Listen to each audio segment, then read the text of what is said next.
हे गाईज नमस्कार सगळ्यांना, कशा सगळे पायल प्रतीक ब्लॉगमध्ये तुमच्या सगळ्यांचं परत एकदा स्वागत आहे। तर आज प्रतीकला मार्केटिंग नव्हती, सकाळी थोडंसं लेट जायचं होतं, म्हणजे 8 वाजता जायचं होतं। तर अजून ते लोळतात आहे टी व्ही बघत बघत। तर मग चला आता मी खाली जाते आणि पटकन जेवणाची तयारी करते।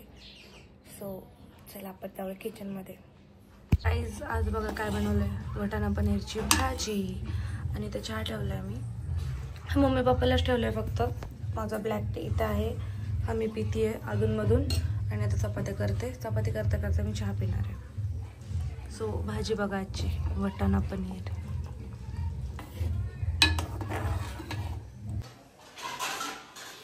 आताच मी आंघोळ करून आलोय आणि वाटाणा पण गेले, मी आंघोळ केली म्हणून।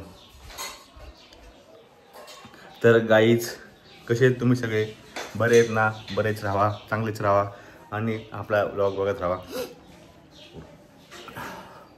जसं की तुम्ही काय बोलायचं, मला काही समजा ना काय बोलायचं, रोज रोज काय बोलायचं असतं तेच कळत नाही। असं वाटतं की काय वाटतंय वाटत नाहीच नाही काय।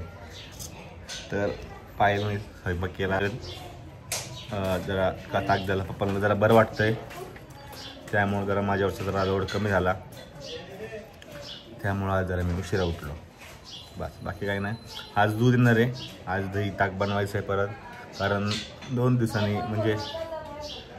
म्हणजे आता शिवरात्र येणार आहे, त्यामुळं दह्याची गरज लागली। तर गाईज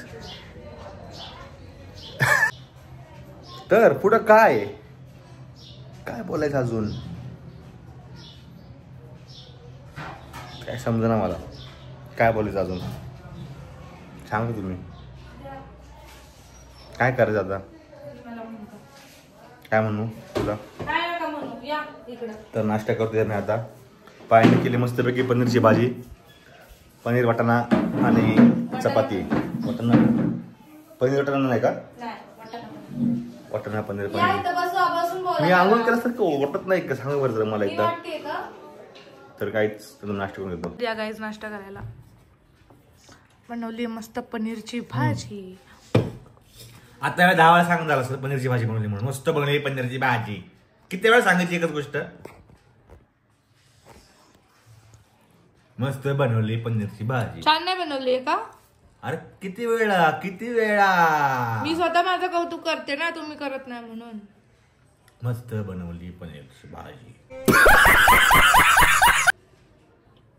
तर आमचा टीव्हीला रिचार्ज नाहीये, आम्ही टीव्हीला रिचार्ज नाही करत, कारण आम्ही टीव्ही कोण बघत नाही, आणि केला तरी तो दिवसातून 1-2 तास बघणार, त्याला बघून काय फायदा नाही, त्यामुळे आम्ही ती गोष्टी आम्ही मोबाईलवर बघतो। आणि वरती पण आपला टीव्ही वायफायवर आमचं काय सगळं बघणं होतं, यूट्यूब वगैरे काय असेल ते होतं, खाली मोबाईलमध्ये बघतात ते, जास्त टीव्ही बघत नाहीत। मम्मी सिरियल वगैरे काय बघत नाही, पप्पाला बातम्या बघायला लागतात किंवा काही पिक्चर असतात ते बघायला लागतात, पण ते काय वेळ नसल्यामुळं दिवसातून फक्त काय 1-2 तासासाठी। आणि आता तो पण वेळ नाही, कारण की आता काम चालू झालं त्याच्यामुळे तेवढा पण वेळ नाही भेटत, त्याच्यामुळे बस बाकी काय नाही। जेव्हा मराठी बिग बॉस असतो तेव्हाच आमचं रिचार्ज असतं। बिग बॉस तेव्हाच रिचार्ज मारायला लागेल टीव्हीला 3 महिने तरी, तेव्हा तेवढं त्यांना बघायला एंटरटेनमेंट। बाकी मम्मी सिरियल वगैरे सगळं बघून बघायचं सोडून दिलं मम्मीने, कारण मम्मी आता मावशांच्या इथे जाते गप्पा मारायला। वायफाय लावल्यामुळं सगळं मोबाईल मध्ये बघायला भेटतं, बारीक पिक्चरची शॉर्ट वगैरे फेसबुकला ते बारीक बारीक ते बघत बसते, बाकी काय नाही। चालेल या नाश्ता करायला, मस्त बनवली पनीरची भाजी, या आज नाश्ता करायला। गाईज मी फायनली लावली तुळस, आणि ह्याला एका काठीने छोट्या बांधलंय, ती या साईडला होत होती ना, त्याच्यामुळे इथं काठीने बांधलंय मी। कुंडी होती घरात, आता हिला मी पेंट करणार आहे, रिकामी होती कुंडी म्हणून मी ह्यातच तुळस लावून टाकली। आता ह्याला मस्त पेंट वगैरे करून, आताच लगेच नाही करणार, नंतर म्हणजे थोड्या वेळाने जेव्हा वेळ भेटेल तेव्हा करेल, पण तुम्हाला दाखवेल मी पेंट वगैरे केलं। आता बघा कशी दिसतीये, आता नंतर पेंट झाल्यावर मी दाखवेल।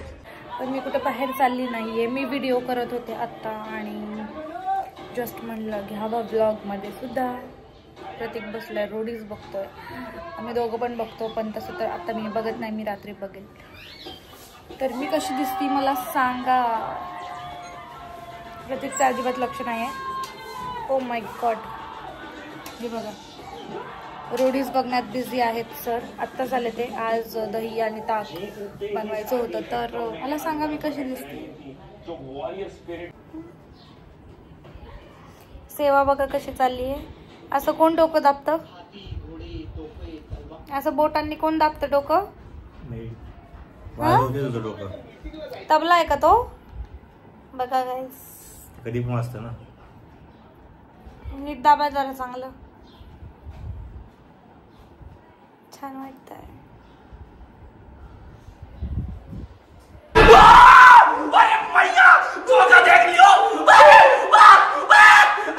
तर आता जायचंय आम्हाला खाली.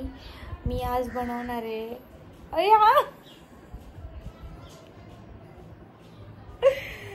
तर गाईज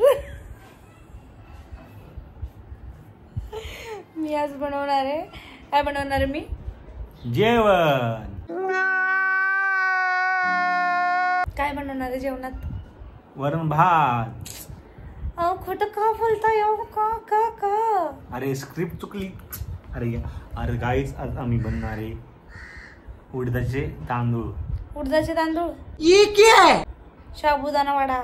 साबुदाणा वडा आणि सोबत काकडीची तिखट चटणी. कोशिंबीर. तेच कोशिंबीर, काकडीची कोशिंबीर मस्त. यस. साबुदाणे मी दुपारीच भिजत टाकले होते. आता जाऊ आपण खाली बघू काय ते किती शिजलेत, म्हणजे किती भिजलेत आणि किती काय झाले त्याचं बघू. आता जाऊ. आता मी आली खाली आणि मम्मीने बनवली आहे स्पेशल खीर. कारण की आमच्या मामींचं ऑपरेशन झालंय. तुम्हाला तर मी ब्लॉगमध्ये सांगितलंच होतं की मम्मी चालली आहे त्यांना भेटायला. आणि मंगल मावशीने बनवली आहे बोंबिलीची चटणी. मग बारक्या मावशीने बनवली आहे भाकरी. मम्मीने बनवली खीर. असं तिघी बहिणी मिळून चालल्या त्या मामींना भेटायला. असं एक प्रत्येकाने एक आयटम बनवलाय. तर मम्मीने खीर बनवली आहे. आता ती मामींना घेऊन जाणार आहे. मस्त खीर बनवली आहे. आणि आता मी ठेवते चहा एका साईडला. मग चहा पिणार आहे. पप्पाला आणि प्रतीकला मागं जायचंय. आमच्या डेअरीमध्ये काम आहे भरपूर. मम्मी चालली आहे मामींकडे. मी असणार आहे घरी. मी करणार आहे साबुदाणा वडा. या गाई चहा प्यायला. कुकरला लावलेत मी बटाटे उकडायला. आणि आता बघा ताटीमध्ये चहा पिते. प्रतीकने पूर्ण चहा बंद केला आहे. ते कधीच पित नाही. मला अधूनमधून तलब झाली की मी पिते. आणि सकाळचं मी ब्लॅक टी पिते. ते पण विदाऊट शुगर. साखर नाही टाकत त्याच्यामध्ये. आवाज येतो तरी पण शिट्टी चालू असली तरी पण. आणि मावशी पण आल्या. ते मावशीला मम्मीने सांगितलंच नव्हतं आज जायचंय म्हणून. त्यांची तिघांचं बाताबात चालली की तुम्हाला सांगितलं नाही आज जायचंय असं तसं.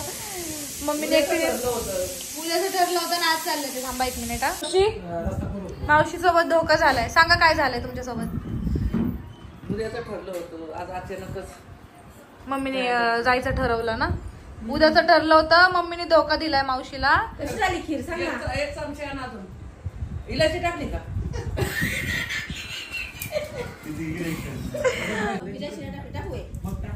इलायची टाकायची ना थोडीशी. काल दिलती ना इलायची ठेवायला. ती कुठे ठेवली आहे? आता मावशीने काय नाही बनवलं. का नाही बनवलं? मम्मीमुळं. काय बोलली होती मम्मी? मंगळवार जायचं आणि सोमवारी अचानक भयानक. हे बघा इथं मी वड्याचं मॅरिनेट करून ठेवलंय. फक्त गोल गोल करायचं आणि तळायचंय. आणि इथं मी बनवली आहे मस्तपैकी ही आपली चटणी काकडीची. तर ह्यात दही ऍड करायचंय. दही आणायला मला जायचंय आता आपल्या डेअरीमध्ये. तर मी चालले तर डेअरीमध्ये. प्रतीक आणि पप्पा गेले ते पहिलेच मागे. आणि मम्मी मामींकडे गेली आहे खीर घेऊन. हे झाकून ठेवते आणि आता मी जाते आणि दही घेऊन येते. पप्पा दही लावायला लागले. आज दही बनवले. आता ताक बनवणार आहेत. गाईज आता पप्पाचं आणि सोनूचं काम चाललंय. तर मी आले मावशीकडे. मम्मी पण आली आहे आता मामींना भेटून. तर बघा बाळ बघा कसं बसलंय मम्मीकडे. कसं बसलंय टीव्ही बघत. हाय का काय हाय काय अख्खी नातेवाईक सगळे एरियात शोधायला. तर आता काय झालं? आकाश भाऊंचा किस्सा मम्मी सांगत होत्या. मम्मी सांगा काय झालं. मावशी 1 मिनिट थांबा.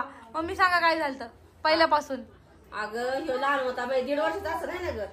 1.5 वर्षाचा होता. हा आणि अमितला ही शाळेत सोडायला गेली हा मावशी ह्यांनी कधीतरी बघितलं असं हिला शाळेत सोडताना रस्ता बघितला असं त्याच्या अंगावर एक कपडा नाही काय नाही गेला पळत चुकला आम्ही सगळीकडे शोधलं आकाश कुठंच आम्हाला सापडलं. किती वर्षाचे होते तेव्हा? असं 1.5 वर्षाचं असं 1.5-2 वर्षाचं असं आहे ना. आकाश भाऊ काय ऐकते मी हे चौकीमध्ये नेऊन दिला तिडतिडा दिसता आकाश मग त्यांची काही रिपोर्ट लिहिली का हरवलेत म्हणून? तिथं मग ते कुंभारबाईच्या इथं आहे ना फोन आला हा ती पोरग सापडलं म्हणून. बघा होय मावशी अशा प्रकारे आकाश भाऊ हरवले होते पण नशीब सापडलंय.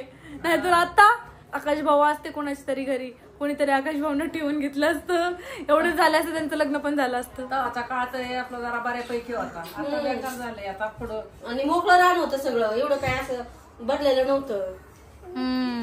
सगळे जास्त घर पण नव्हती घरं नव्हती जास्त मोकळं होतं.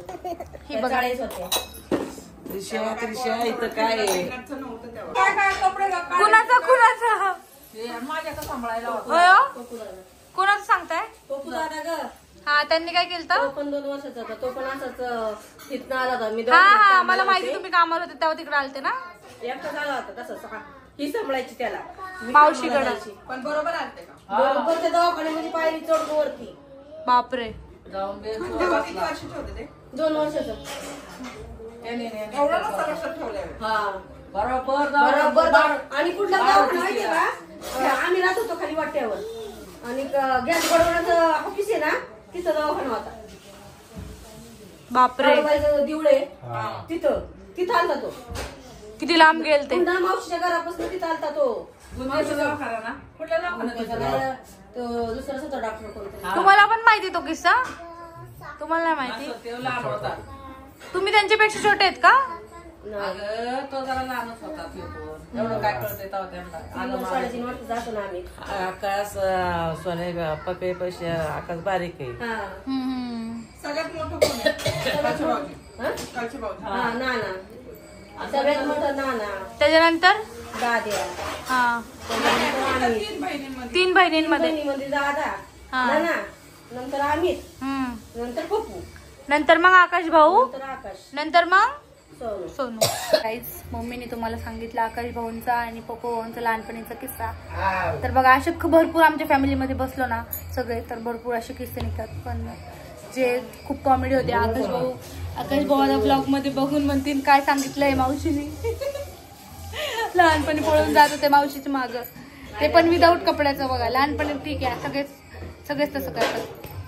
तर आता जातो आम्ही घरी कारण आता पप्पा जाणे प्रतीक झालं असेल काम करून मग त्याच्यानंतर आता तुम्ही पुढे बघा मध्ये. इथं माझे चाललेत आता वडे तळायचं. वडे तळते आता मस्त गरमागरम वडे आणि चटणी खातो आता आम्ही. तर या गाईज वडे खायला मस्तपैकी वडे आणि ही कोशिंबीर आहे काकडीची.